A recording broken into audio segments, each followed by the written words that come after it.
Sud Radio. Samedi et dimanche, 22h minuit. Louis Benedy, les aventuriers de l'étrange.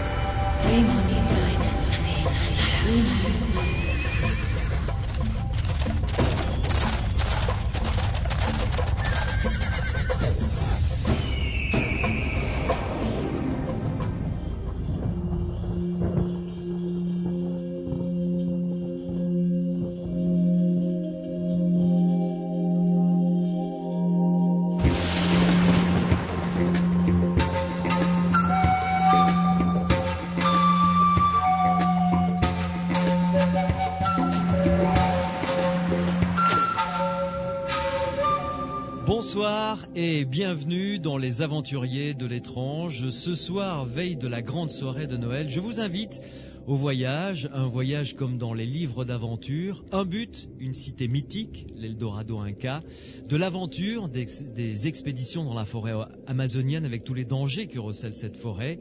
À part que ce soir, tout cela est vrai. Même si sa vie peut faire l'objet d'un roman, tout ce que je vais vous raconter, tout ce que va vous raconter mon invité est totalement vrai. Thierry Jamin, bonsoir. Bonsoir. Alors, vous allez vraiment nous raconter tout ce que vous avez vécu. D'ici quelques jours, le 29, la 10e expédition. Non, je repars le 29 au Pérou pour préparer la prochaine campagne qui sera prévue pour la fin du mois de mai jusqu'à la fin du mois d'août 2007. Très bien. Donc vous nous raconterez tout cela dans quelques instants. Vous êtes venu avec Alain Bonnet, qui est le webmaster de votre site. Alain Bonnet, bonsoir. Bonsoir. Alors vous vous occupez du site qui parle des aventures, des aventures sans que ce soit péjoratif, c'est dans le sens noble du terme, des expéditions de Thierry Jamin. Je vous donne tout de suite le nom de ce site internet, donc c'est les 3W traditionnels.paititi.fr. Alors Paititi, P-A-I-T-I-T-I.fr, P-A-I-T-I-T-I.fr. Alain Bonnet, vous êtes allé à la dernière expédition. C'est la première fois de votre vie que vous avez mis les pieds en forêt amazonienne.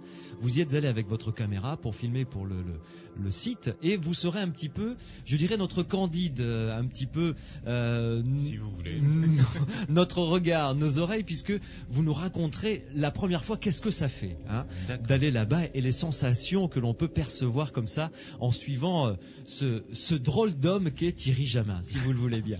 Tout à fait. Bien. Alors, vous le savez, vous aussi, vos commentaires, vos questions sont les bienvenus.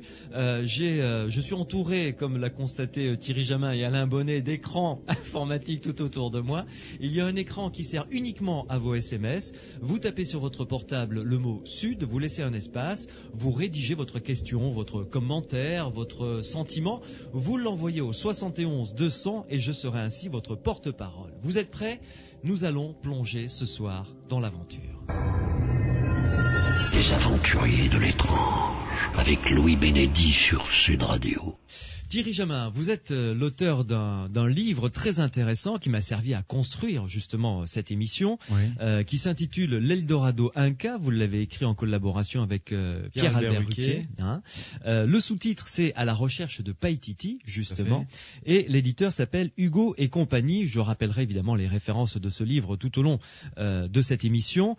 Ce livre relate toutes vos expéditions et puis évidemment le début, cette espèce de passion qui vous a emporté, c'est le mot, puisque vous ne vivez que pour et par ça finalement depuis plusieurs années. Alors racontez-nous comment est-ce que on devient passionné au point de monter des expéditions avec toute la difficulté, les difficultés que ça représente. Ce seraient des expéditions... Faut être un peu barge aussi.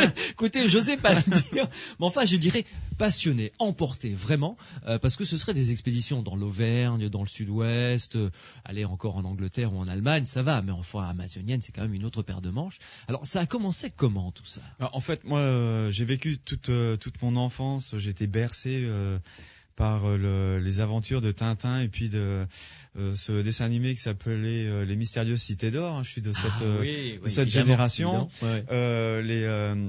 Les manuels d'histoire et d'archéologie, des mystères, des civilisations disparues me passionnaient.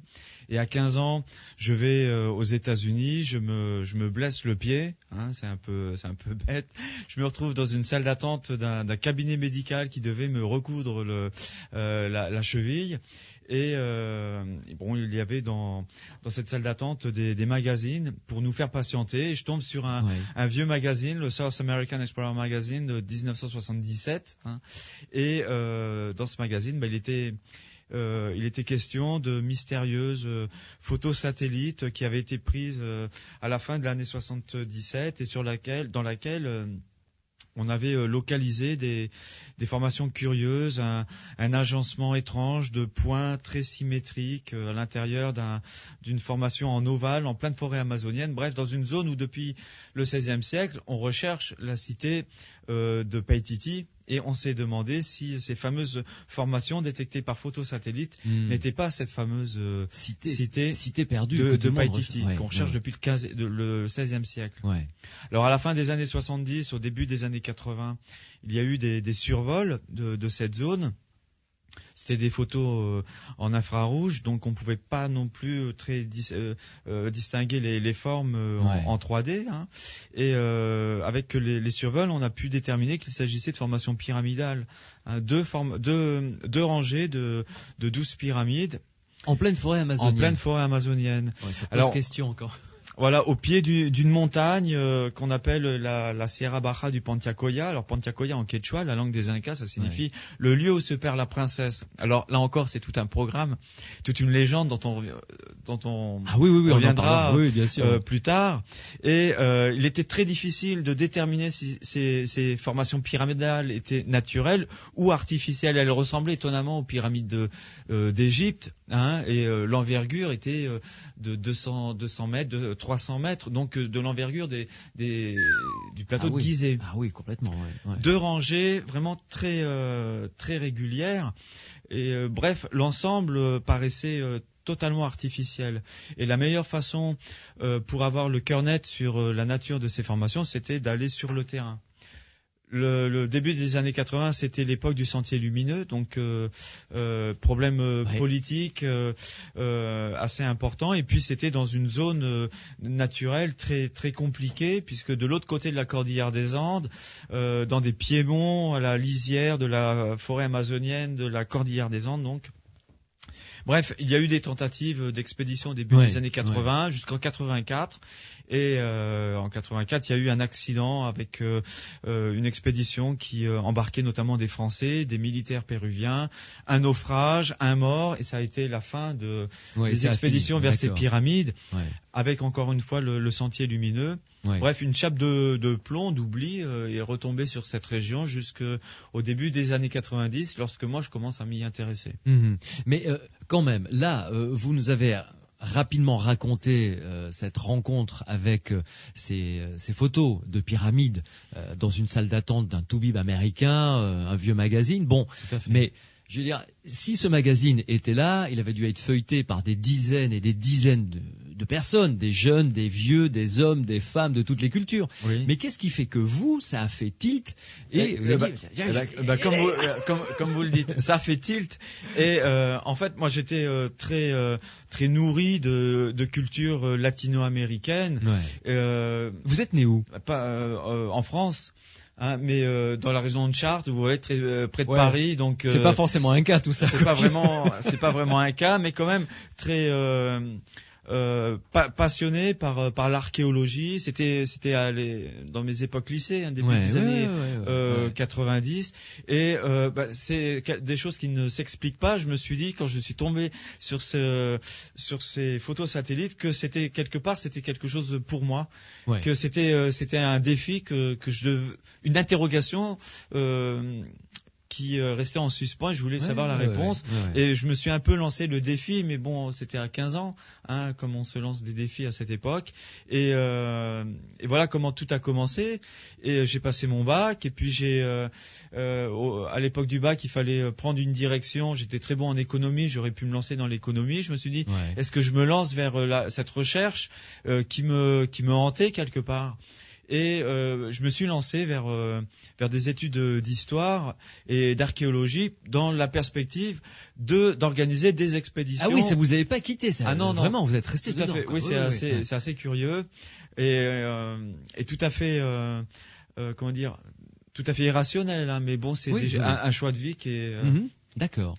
qui est comme ça. Et je ne m'imaginais pas à l'époque que ça allait avoir des répercussions aussi importantes dans ma vie.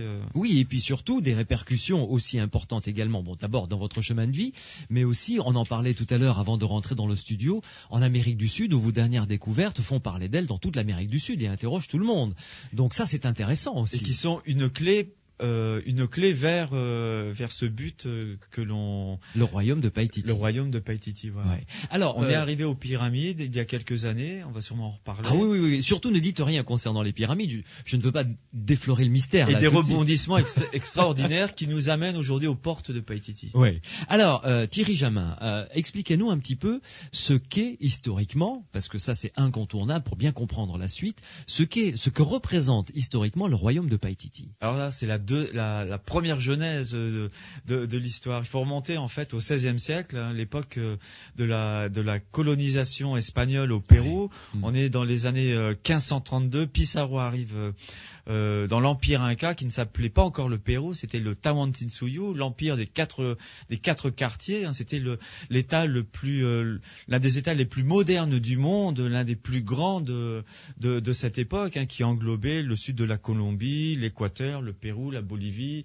la moitié du Chili, une partie de l'Argentine, la Bolivie. C'était immense, un réseau routier de plusieurs dizaines de milliers de kilomètres de routes, comparable à l'Empire romain, un système politique et social, des systèmes très structurés, très hiérarchisés. Bien sûr, un système de solidarité sociale que nous ne connaîtrons en Europe qu'au XIXe siècle. Par exemple, un système de poste qu'on ne va connaître qu'à la fin du XIXe siècle. Ouais. Donc, un État vraiment très raffiné, malheureusement qui est en proie à la guerre civile, puisque Huayna Capac est mort en 1527, ouais. Et il a ça c'était l'empereur. C'était un empereur, ouais. Et il a laissé l'empire à ses deux fils. Le fils légitime à Cusco et son fils bâtard mais préféré Atahualpa au nord du Pérou. Et Pizarro arrive alors que les deux frères commencent à se faire la guerre pour avoir le contrôle de tout cet État fabuleux. Évidemment. Et Pizarro, qui était un fin stratège, il capture Atahualpa. Et Atahualpa, qui est prisonnier dans le nord du Pérou, à Cajamarca, dans son palais. Atahualpa, qui était en train lui-même de faire la guerre à son frère. Enfin bon, c'était vraiment une circonstance très très particulière. Atahualpa propose, en échange de sa liberté, de verser aux Espagnols une rançon fabuleuse. Hein, il propose de remplir d'or la salle dans laquelle il est séquestré et de remplir d'argent 2 autres salles équivalentes jusqu'à la hauteur de sa main levée, à condition que Pizarro l'épargne. D'accord. Alors Pizarro, qui était très intéressé par l'or, cupide, oui, assez cupide, accepte. Ouais. La rançon est payée en moins d'un mois. Hein, et au bout d'un mois, on va commencer à fondre tout cet or. Alors c'était des vaisselles qui passaient à peine dans les portes des palais, etc. Enfin, il y a des récits de chroniqueurs extraordinaires, des montagnes d'or. Le problème, c'est que à cette époque, là, on est dans l'année 1533. Pizarro a un rival, Diego de Almagro, qui arrive également au Pérou et qui veut un peu le doubler. Oui. Donc Pizarro doit liquider le cas d'Atahualpa pour continuer la conquête du Pérou. Ouais. Donc Atahualpa, qui comprend qu'il va rester prisonnier de toute façon de Pizarro. Ouais. Il propose une deuxième rançon et là commence la légende. On ne sait pas trop faire la différence de ce qui est très historique et de ce qui est légendaire. Atahualpa aurait proposé à Pizarro une deuxième rançon plus importante que la première. Il faut savoir que la première rançon, qui a été versée par les Incas, et qui a été fondue en barres d'or, hein, c'est le plus grand butin jamais distribué dans toute l'histoire de l'humanité. Hein, ça a été distribué entre les conquistadors, et il y avait à l'époque ce qu'on appelait le quinte royal, c'est-à-dire 1/5 de cet or devait être reversé au roi, en l'occurrence à Charles Quint. Et on peut voir aujourd'hui dans les collections européennes, notamment en Espagne, en Autriche et en Belgique, une partie de ce quinte royal. Hein, donc on peut avoir une idée du raffinement de cette civilisation. Le reste a été fondu et est à l'origine du capitalisme européen. À l'époque. Oui, parce que l'or qui est arrivé via les conquistadors a inondé le marché européen, a dévalorisé la valeur de la monnaie, etc. Et après, ça a entraîné tout un mécanisme économique. Voilà, et après, et tous les minerais d'argent qui ont été extraits de Potosi viennent de cette région. Hein.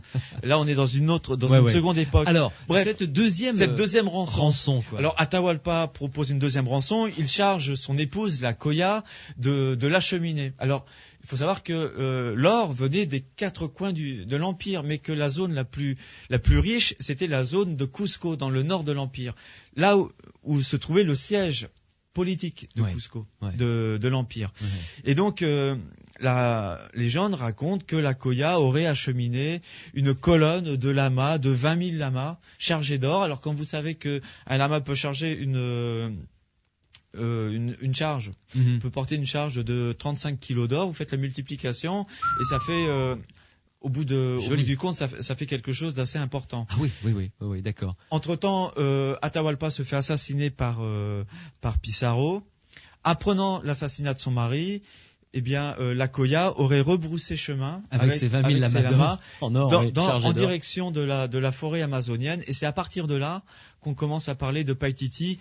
Subrepticement, on observe, c'est toujours dans les chroniques de l'époque, la disparition de plusieurs milliers de nobles indiens. Où est-ce qu'ils vont? Et on commence à entendre parler de Paititi. Et c'est tout le thème du film d'Aguirre, La colère de Dieu, d'Herzog. La quête de l'Eldorado qui commence dès 1534. D'accord. La première expédition date de 1534. Donc, vous êtes en train de nous dire que la femme de l'empereur s'est évaporée avec tous les dignitaires qui l'accompagnaient, des milliers de dignitaires qui l'accompagnaient, 20 000 lamas chargés d'or et d'argent, se sont évaporés comme ça dans la forêt amazonienne, dans une direction vers un but dont on a vaguement entendu parler. Point barre. Voilà. Et alors des mots commencent à être prononcés et on commence à entendre parler de Paititi, Paitite, Painti, on ne sait pas trop.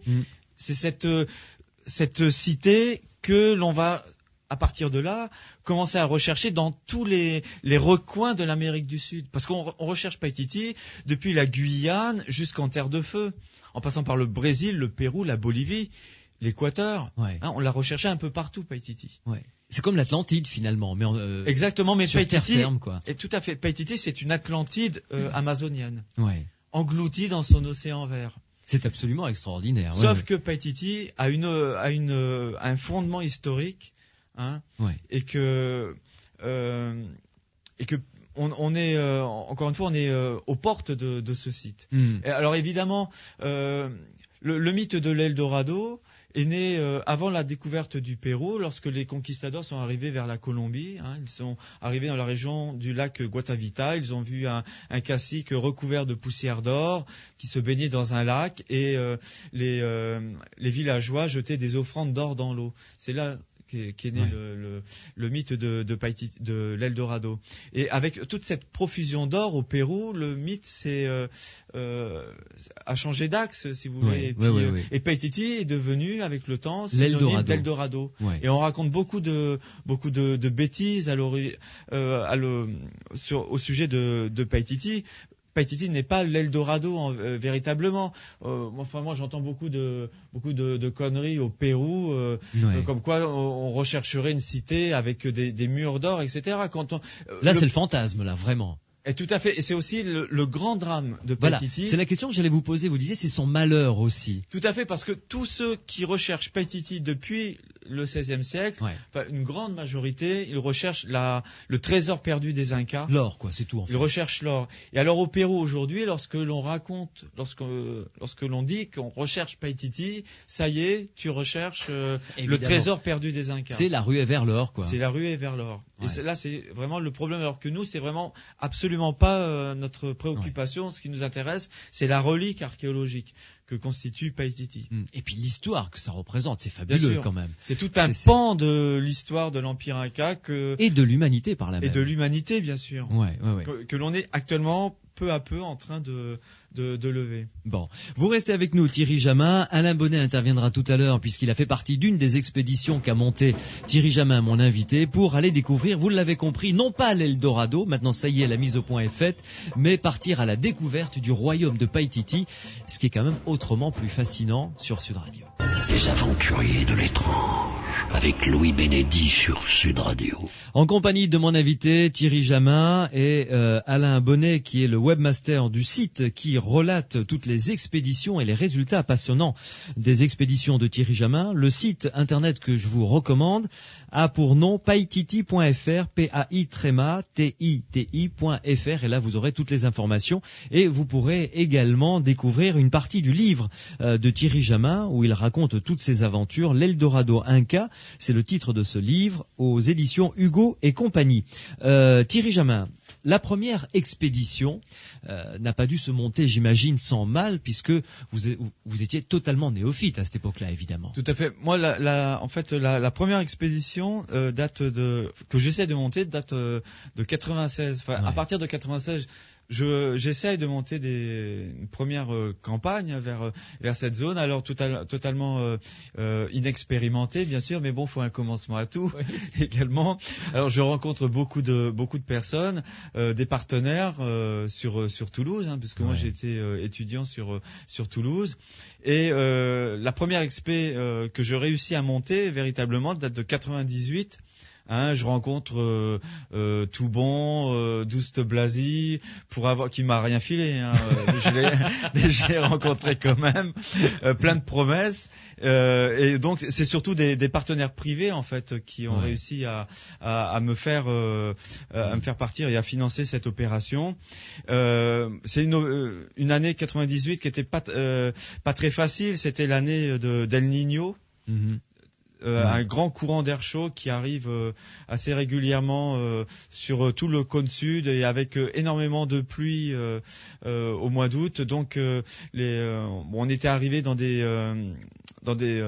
cette zone de la forêt amazonienne de manière très difficile, quoi. Les rios étaient surchargés et en fait on a dû faire demi-tour à quelques encablures des pyramides, puisque le but c'était d'aller voir ces pyramides, justement. Ouais, voilà. Et là où toutes les expéditions avaient échoué. Voilà, de savoir si c'était de quoi il s'agissait. Est-ce qu'il s'agissait d'une cité perdue, d'un site naturel, d'un site retravaillé, enfin bref, de quoi il s'agissait. Ouais.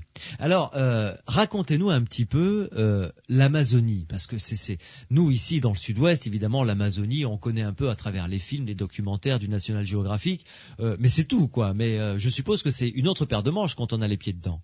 Ah, c'est un univers qui est à la fois quand on pénètre à l'intérieur pour la première fois. Moi, je me souviens de mes sentiments. C'était des sentiments de crainte au début, parce que c'est un monde agressif, hein, où la vie et la mort se côtoient continuellement. On voit que c'est le grand cycle de la nature, mais au fil des années, je me suis aperçu que en fait c'est un monde bienveillant qui a des lois. À partir du moment où on respecte ces lois, c'est un monde qui est très... Moi, je suis un peu animiste, hein, et c'est un monde très accueillant qui...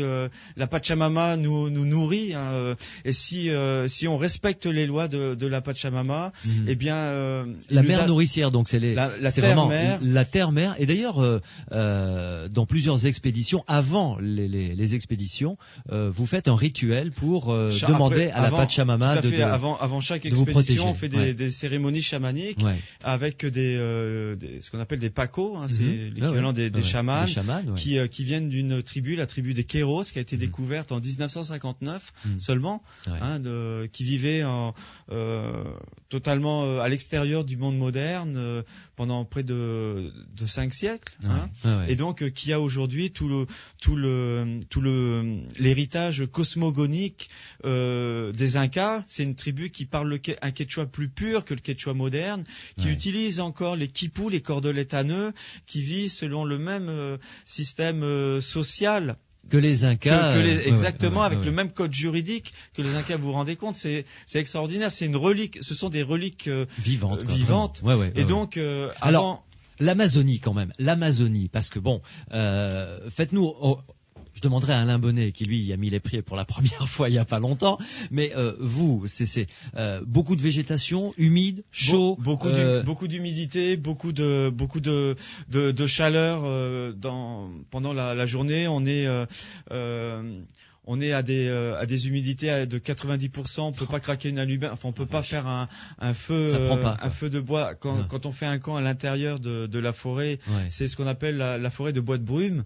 Donc tout est en perpétuelle décomposition. Donc impossible de faire un feu. Généralement, nous, on s'arrange pour faire nos camps de base près des fleuves, hein, sur une plage où c'est un peu un peu plus sec, quoi. Un peu plus sec, mais enfin, un peu plus sec, 60% d'humidité, quoi. 60% d'humidité, c'est vrai. Alors, on est dans la zone sud du Pérou, c'est le département du Madre de Dios. On est dans un parc national, le parc national du Manu. On est dans une zone interdite. Oui, très protégée. C'est une zone réservée, interdite aux touristes, etc. Pour aller dans cette zone, il faut montrer patte blanche à chaque fois. Nous, à chaque fois que nous organisons des campagnes, ce sont vous des êtes projets. Accompagné par un représentant également. Tout à fait. C'est toujours avec des autorisations gouvernementales auprès de l'INSC, de l'Institut national de culture, et puis de l'organisme qui chapeaute la gestion des parcs naturels du Pérou. C'est la zone du Manu, c'est l'une des biosphères les plus riches de la planète. Il y a 250 espèces animales à l'hectare, au kilomètre carré. Il y a des espèces végétales encore non répertoriées. Dans cette zone vivent des communautés indigènes encore inconnues. Oui. Nous vivons avec des fois fort sympathiques, des fois moins. Des fois moins.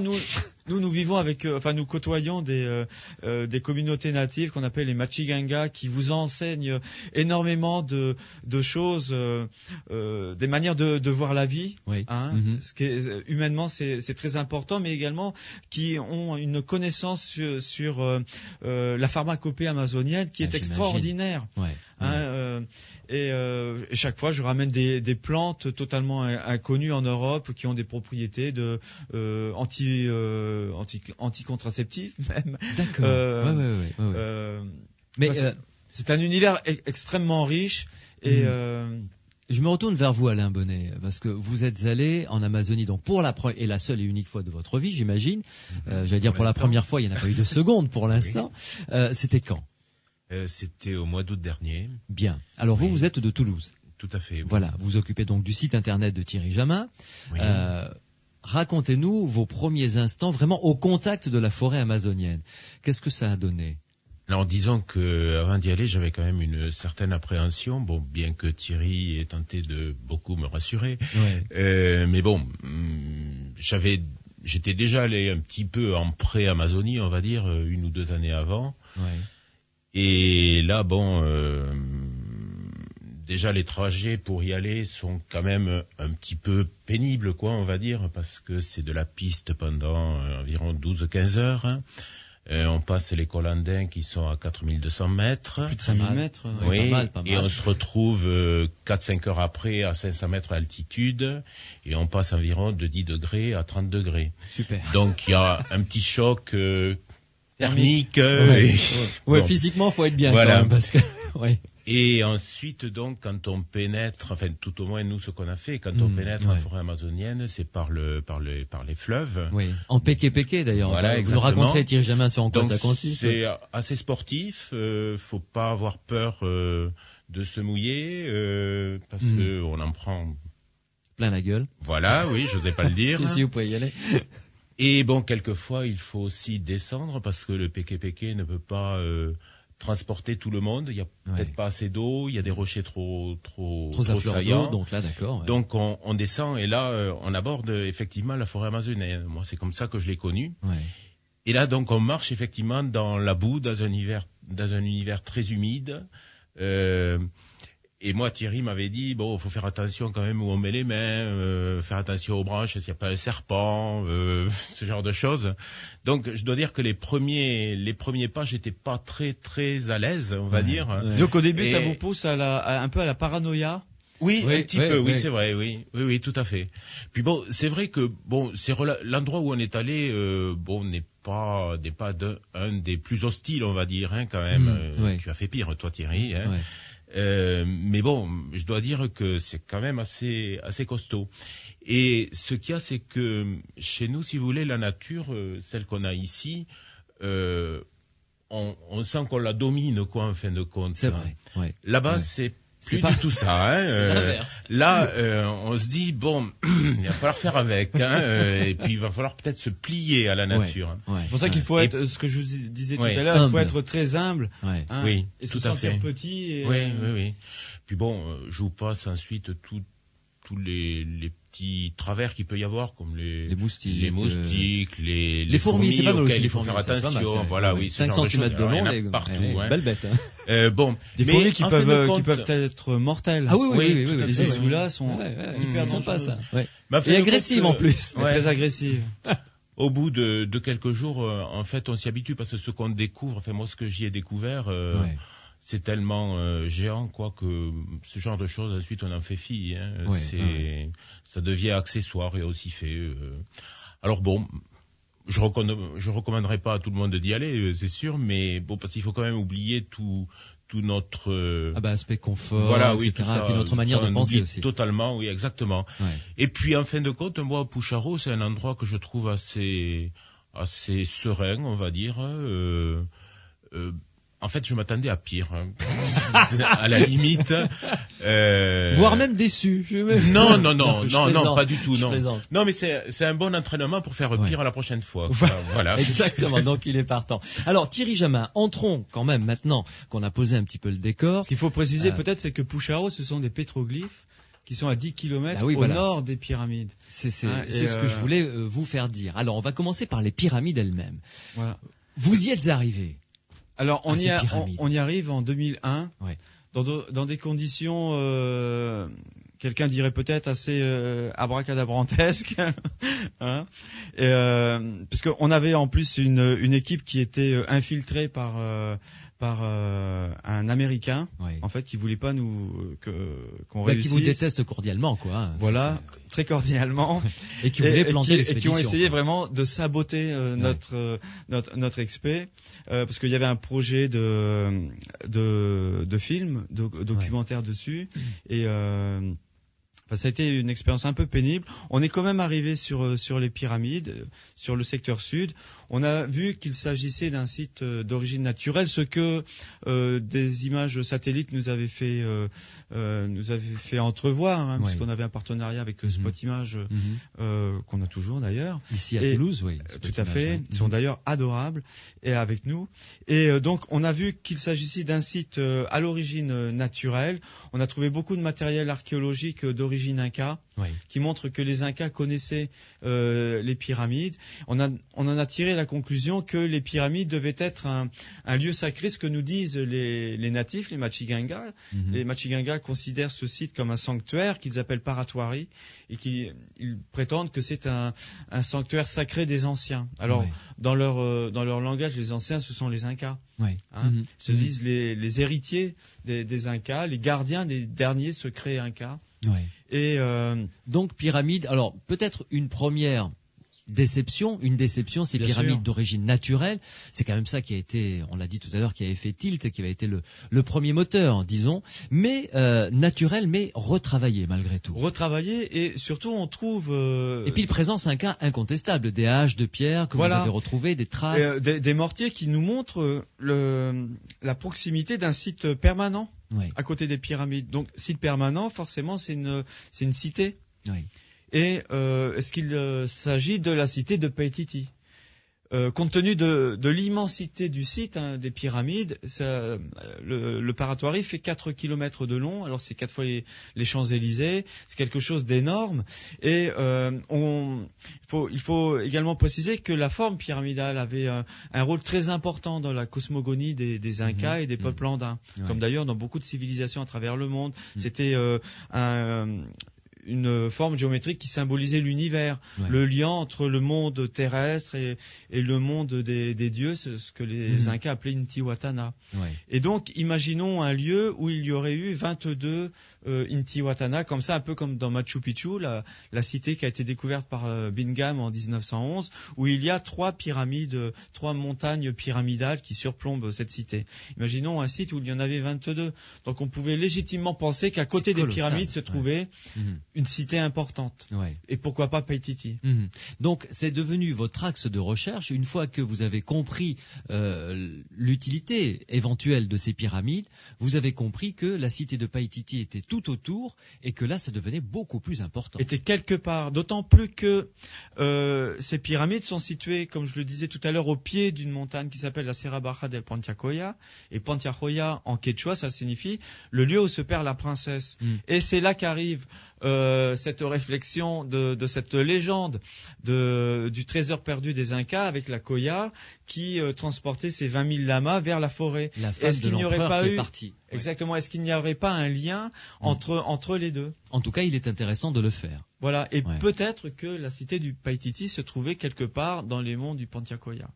Vous restez avec nous, Thierry Jamin. Une pause et ensuite on parlera justement de ces traces sculptées dans la roche que vous avez découvertes, ces pétroglyphes, ces dessins qui sont absolument fabuleux, que vous avez pris en photo d'ailleurs en partie et que l'on voit dans votre livre. Et là, ça va être la clé peut-être pour aller et découvrir le royaume de Paititi. Les aventuriers de l'étrange, avec Louis Bénédy sur Sud Radio.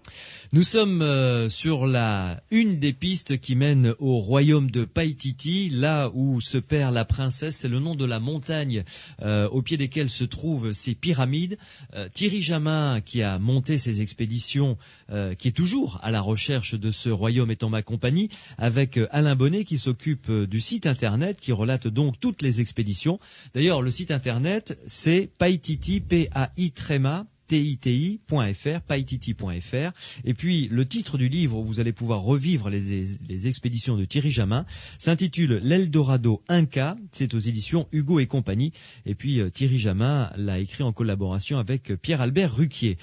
Thierry Jamin, parlons de cette découverte que j'estime être majeure et très très intéressante vraiment de ces pétroglyphes, c'est-à-dire de dessins gravés dans la roche qui ont des informations capitales que vous avez comprises. Alors d'abord la découverte de cette roche. Alors en fait, parallèlement à mes recherches sur les pyramides, je savais que on avait signalé l'existence de pétroglyphes qui avaient été aperçus par un missionnaire dominicain au début du XXe siècle, 1921, le père Vicente de Senita Goya, qui est parti comme ça à travers la jungle évangéliser les Machigangas, et qui avait donc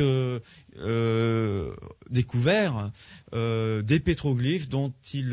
Des dessins gravés dans la roche. Alors pétroglyphes, oui, des figures gravées dans la pierre, dont il n'avait aucune connaissance particulière quant à leur interprétation. Alors, ces pétroglyphes sont situés à 10 km au nord des pétroglyphes. Et après cette première expédition dans les pyramides... Au nord des pyramides, vous voulez dire? Au nord des pyramides, oui. Nous sommes rendus sur le site des pétroglyphes. Et alors, il s'agit de figures qui recouvrent une surface de 30 mètres de long sur 4 mètres de haut. Et par des circonstances, là je vous passe vraiment des épisodes, on y est resté quand même assez longtemps, et nous avons aperçu des phénomènes lumineux sur cette paroi. En fait, ce sont des pétroglyphes qui apparaissent et qui disparaissent, un peu comme par magie, à des moments bien précis de la journée. Alors vous avez des courbes qui évoquent des cours d'eau ou des silhouettes de montagnes et qui, dès le départ, nous faisaient penser à des données géographiques. Et on a remarqué, à un moment donné, des figures, notamment des soleils, qui apparaissent et qui disparaissent. Et notamment un soleil levant, à droite, un soleil au zénith qui surplombe le tout, et un soleil couchant. Enfin, c'est du moins notre interprétation. Et en fait, vous avez donc le nord, le sud, l'est et l'ouest. C'est quasiment une boussole, si vous voulez. Et donc une carte géographique qui pouvait être... Enfin, quel était le but de d'une carte géographique paumée en pleine forêt amazonienne dans ce royaume légendaire de Paititi, si ce n'était que pour indiquer la route vers le Paititi.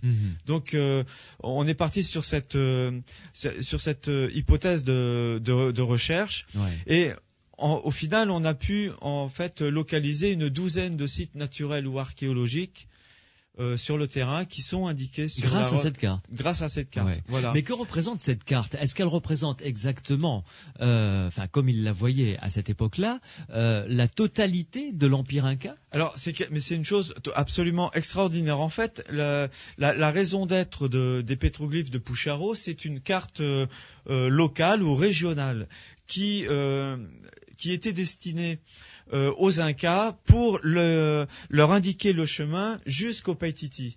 Et les Incas ont poussé le génie, si vous voulez, à replacer cette carte dans le cadre de l'Empire Inca. C'est-à-dire que vous Pucharo, êtes ici, vous savez où vous êtes, c'est ça? Exactement. Alors, à Pucharo, on a une représentation de l'Empire Inca dans sa globalité, et on a pu dater la carte, c'est-à-dire la fin du XVe siècle.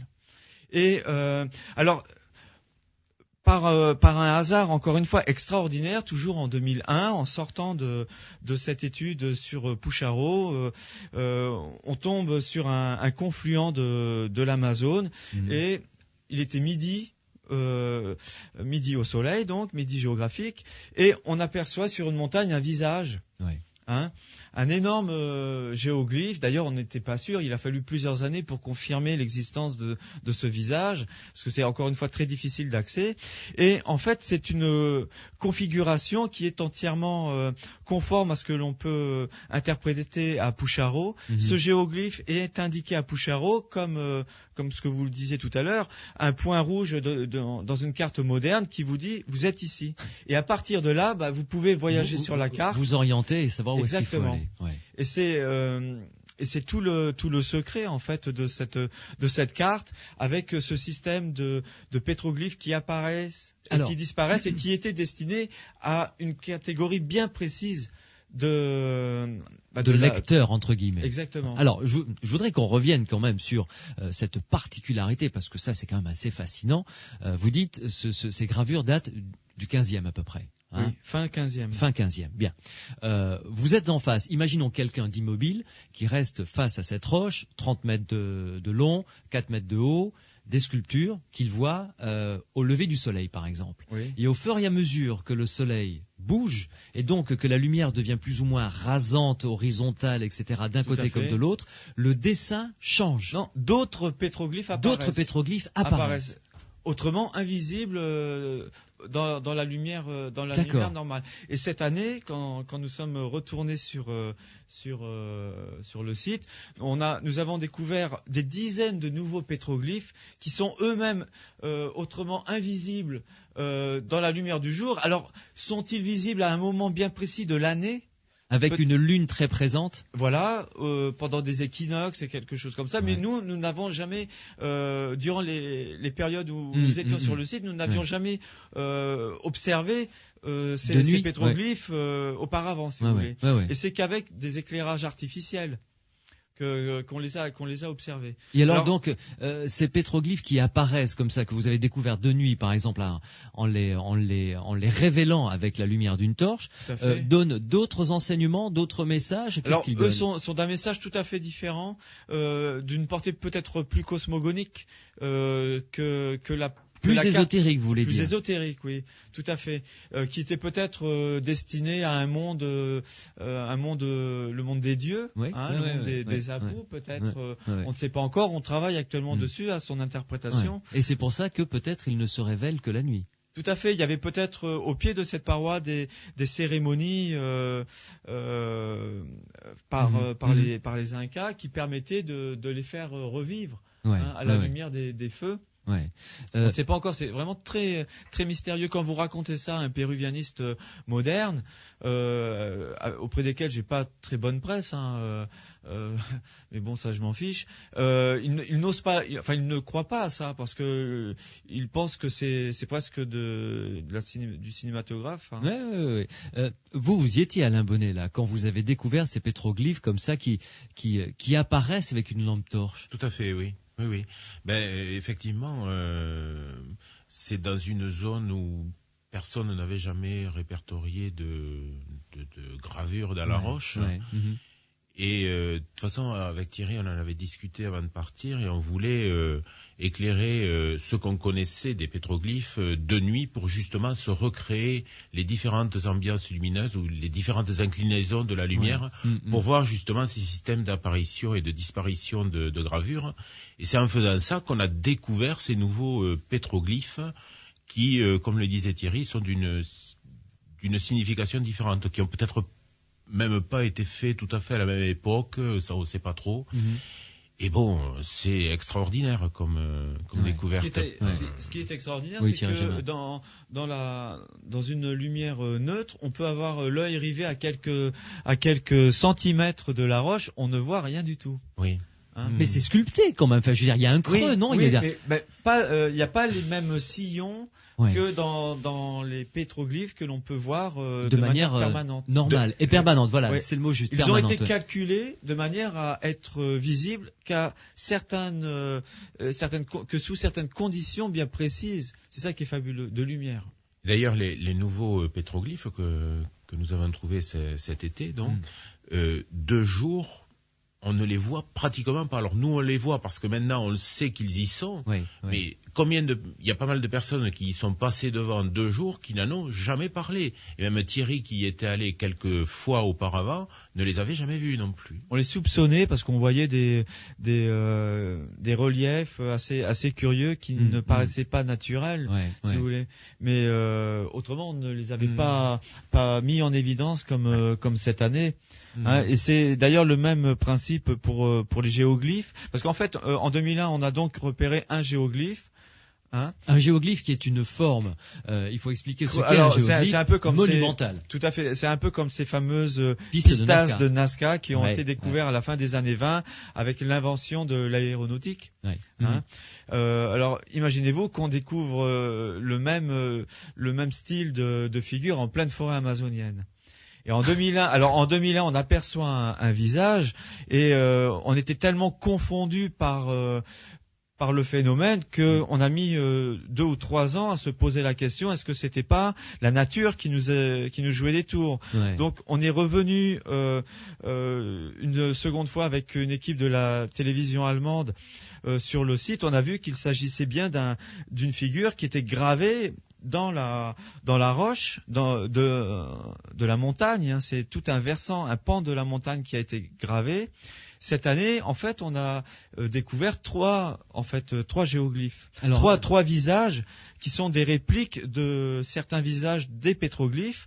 Et en fait, la clé de ces géoglyphes, en fait, ce sont des balises que l'on voit à partir de 7 km lorsque l'on vient des fleuves, qui indiquent la présence des pétroglyphes de Pucharo, carte géographique mémoire.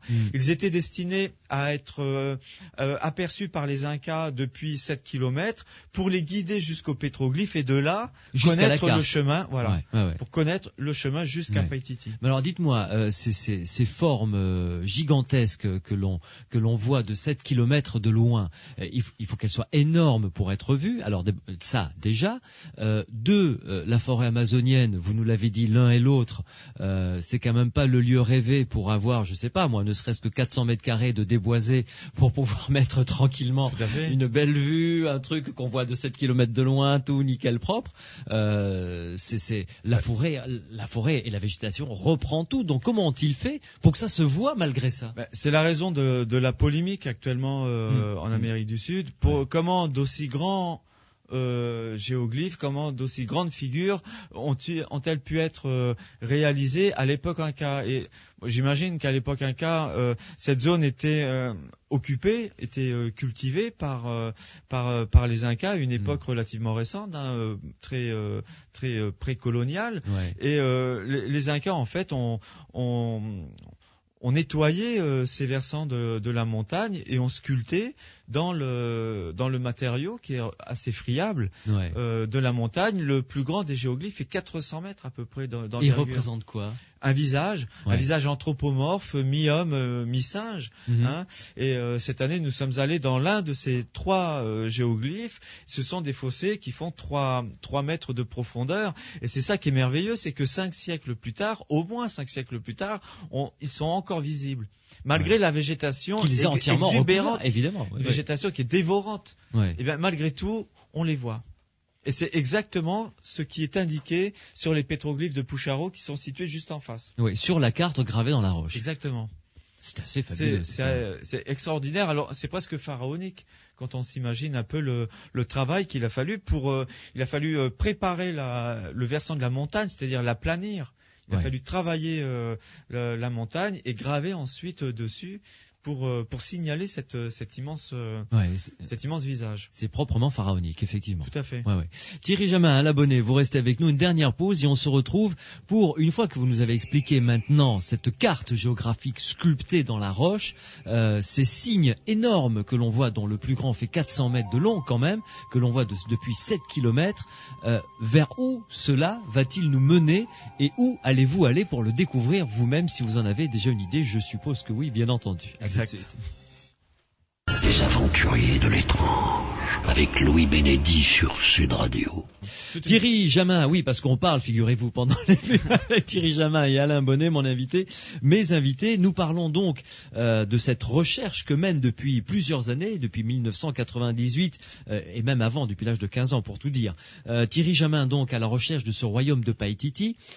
Thierry Jamin, vous avez fait une découverte tout à fait intéressante. D'abord, je pensais que la civilisation inca n'avait pas d'écriture. Alors, vous avez une autre hypothèse. Alors, en fait, depuis l'époque de la conquête, on considère que toutes les cultures d'Amérique du Sud, alors j'exclus de l'Amérique du Sud évidemment les Mayas, les Aztèques qui sont plus au nord. Alors, à part ces 2 cultures qui avaient inventé des systèmes d'écriture idéographique, on considère qu'aucune autre civilisation en Amérique du Sud n'avait inventé l'écriture. Donc, existe l'écriture chez les Incas. Les Incas qui n'auraient utilisé que les cordolétaneux, les fameux quipus, qui sont également l'objet de thèses et de polémiques. Est-ce que les quipus étaient des moyens mnémotechniques ou des moyens mathématiques ou même des moyens qui pouvaient se substituer éventuellement à un alphabet? C'est toujours débattu aujourd'hui. Mais pas d'écriture.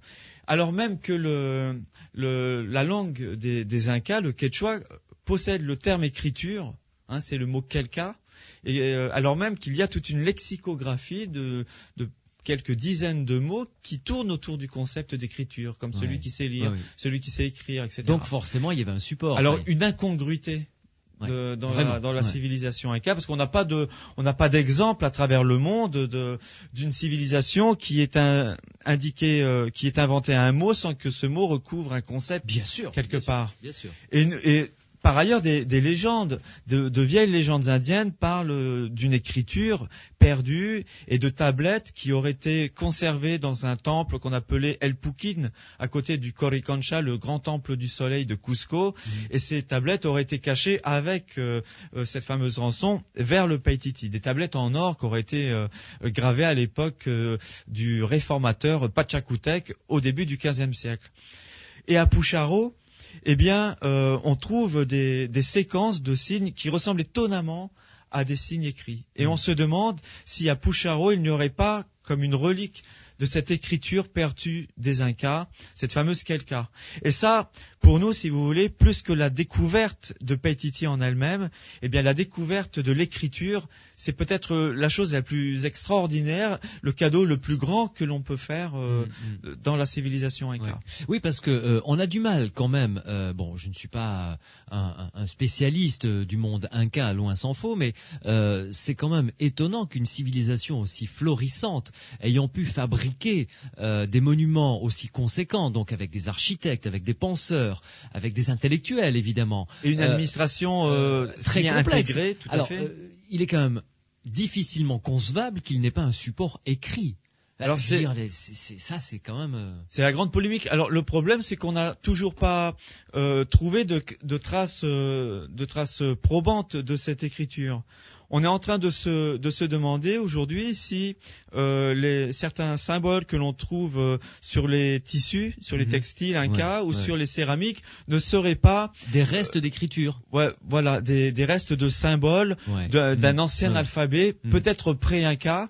Et en fait, de très anciennes légendes parlent de manière encore une fois très nébuleuse, très obscure, d'une écriture qui aurait été inventée peut-être avant les Incas et qui, pour des raisons politiques, aurait été abandonnée à l'époque des Incas au profit du quipu, pour des raisons encore une fois de guerre, etc. Mais qu'une certaine caste d'intellectuels aurait pu faire aurait conservé jusqu'à tout à fait. Et alors à l'époque Inca, en fait, on aurait plus ou moins régressé à ce niveau-là. Avec le quipu, qui était un moyen, somme toute, empirique pour conserver la mémoire. Est-ce que vous avez essayé d'analyser, d'essayer de décoder ces quelques signes alignés que vous avez trouvés? On a essayé d'interpréter. Et en interprétant cette carte géographique mémoire, on s'est aperçu que certains signes, notamment le signe de l'eau et de l'eau qui coule, était très présent sur certains sites où on sait qu'il y a de l'eau. Et donc il y a certains mots que l'on pense avoir identifiés de cette possible écriture. Le pouvoir politique également qui correspond à des symboles bien précis qu'on a identifiés sur la roche de Pucharo. Mais là il y a pour des générations d'archéologues, énormément de travail. Pour nous, Pucharo, c'est un peu la pierre de Rosette de la civilisation inca, et le moins que je puisse... la pierre de Rosette qui a servi à Champollion à comprendre les hiéroglyphes. Les hiéroglyphes. Et ce que nous regrettons, c'est que c'est un site qui est entièrement ignoré quasiment par la grande majorité des archéologues péruviens. Aucun archéologue n'est jamais allé là-bas depuis 1921. Quelques explorateurs, peut-être quelques centaines de personnes en tout et pour tout en un siècle. Et il y a beaucoup d'études à faire. Mais alors dites-moi, en ce qui concerne, là vous avez trouvé ce que vous pensez être cette carte. Carte géographique. Et les fameuses pyramides du Paratoare dont on parlait tout à l'heure sont indiquées de manière très précise et en nombre exact sur les pétroglyphes de Pucharo. Exactement. Et jusqu'en 2005, en fait, je pensais que la cité qui était à côté des pyramides était Paititi. Jusqu'à ce que, lors d'une étude en 2005 au pied des pétroglyphes, jusqu'à ce que l'on comprenne qu'au pied des pyramides, il existe bien une citadelle, mais c'est pas Paititi. Et Paititi est localisé, on a réussi à la localiser sur la roche, beaucoup plus à l'ouest, au nord-ouest des pyramides. Et en fait, à Pucharo, il y aurait une citadelle qui contrôlait l'accès, puisque c'est une porte, il y a un pongo, une gorge, qui permet de passer d'une vallée à l'autre, comme dans le cas des pyramides, deux citadelles qui permettent d'aller par le sud jusqu'à Paititi, situé plus au nord. Et ce qui est en plus assez extraordinaire, c'est que certains chroniqueurs du XVIe siècle, Garcilaso de la Vega et d'autres, parlent d'expéditions qui auraient été organisées par un Inca, Tupac Inca Yupanqui, à la fin du XVe siècle. Ils auraient fondé deux citadelles, mais ils ne disent pas où. Et pour renforcer, si vous voulez, les marges de leur empire et du Grand Paititi. Et nous, on est quasiment certains que ces deux fameuses citadelles dont parlent les chroniqueurs sont l'une à Pucharo, l'autre dans les pyramides, pour protéger Paititi. Alors justement, votre but quand même, ce serait joli, ce serait de réussir un jour à marcher dans les rues de cette cité. Alors ça c'est Paititi, les conquistadors parlaient même de la mirobolante Paititi en raison de l'or. Nous, encore une fois, c'est pas ce qui nous intéresse évidemment, c'est le but de tous les explorateurs du Paititi. Encore une fois, moi, ce qui m'intéressait au début, c'était les pyramides et puis la cité qu'il y a dans cette zone des pyramides. C'est également la recherche que l'on mène parallèlement à cela. Le but ultime de notre recherche, c'est d'arriver à Paititi. On a trouvé cette année le système utilisé par les Incas pour depuis Pucharo se rendre jusqu'au Paititi. En fait, c'était un système de géoglyphes et on sait quel géoglyphe. On a réussi à décoder le chemin qui depuis Pucharo permettait d'accéder jusqu'à Paititi. On sait que Paititi est très près de ce site et la campagne de 2007 qu'on est actuellement en train de préparer, si on arrive évidemment à financer cette opération qui sont des opérations assez coûteuses, hein. Donc si on arrive à financer cette opération, le but c'est d'arriver jusqu'à Paititi. Ouais. Alors il y a aussi une course contre la montre, puisque depuis quelques années, on a des problèmes avec des huaqueros, des chercheurs de trésors, qui connaissent nos recherches, qui eux sont intéressés par l'or de Paititi uniquement.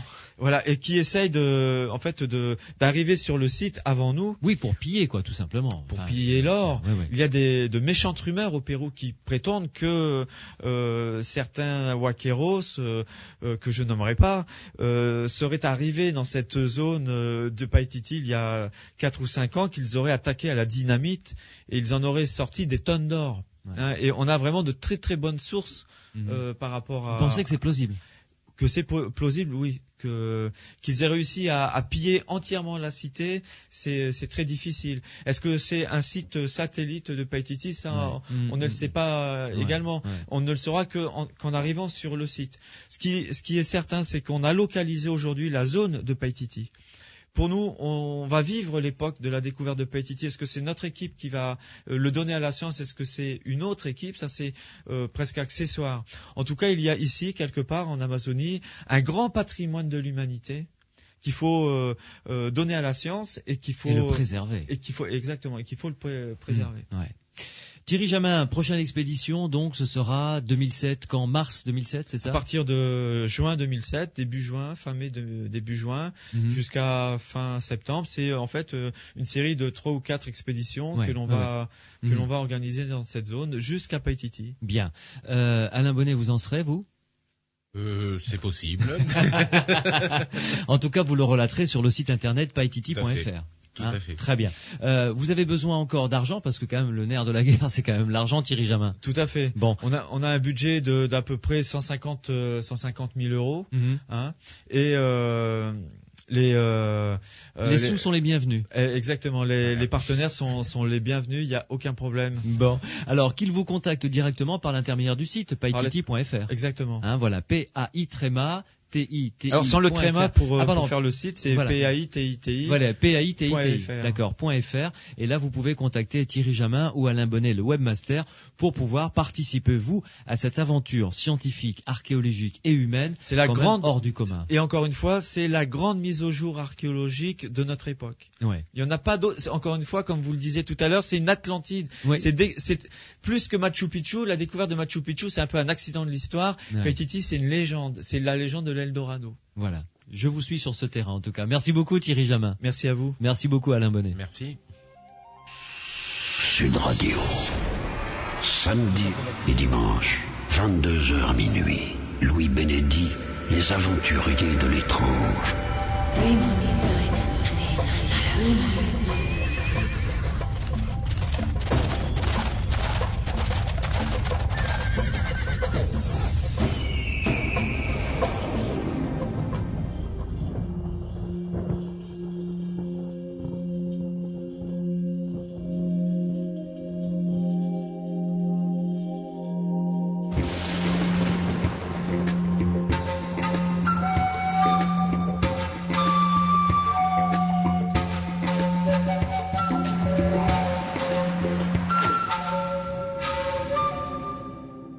Les aventuriers de l'étrange vous donnent rendez-vous bien entendu demain avec une émission spéciale demain.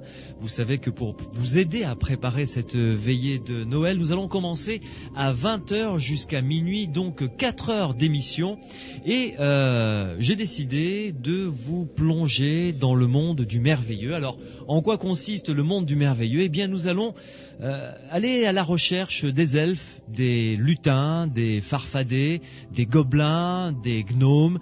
Nous allons essayer de soulever les pierres qu'il y a peut-être dans votre jardin, voir si dessous il y a ces petits êtres de lumière qui nous font parfois des farces ou qui nous aident aussi parfois. Et puis aller à la découverte d'un homme qui est quand même proche du paranormal, vu les capacités de ce qu'il réalise chaque année. Je veux parler du Père Noël. Nous en parlerons donc également, bien entendu, à partir de 20h jusqu'à minuit. Ce sera donc spécial Monde Merveilleux avec les aventuriers de l'étrange. Je vous recommande le site donc paititi.fr pour avoir toutes les informations sur les expéditions de Thierry Jamin, mon invité de ce soir, paititi.fr, et puis son livre, donc l'Eldorado Inca aux éditions Hugo et compagnie. Portez-vous bien et à demain.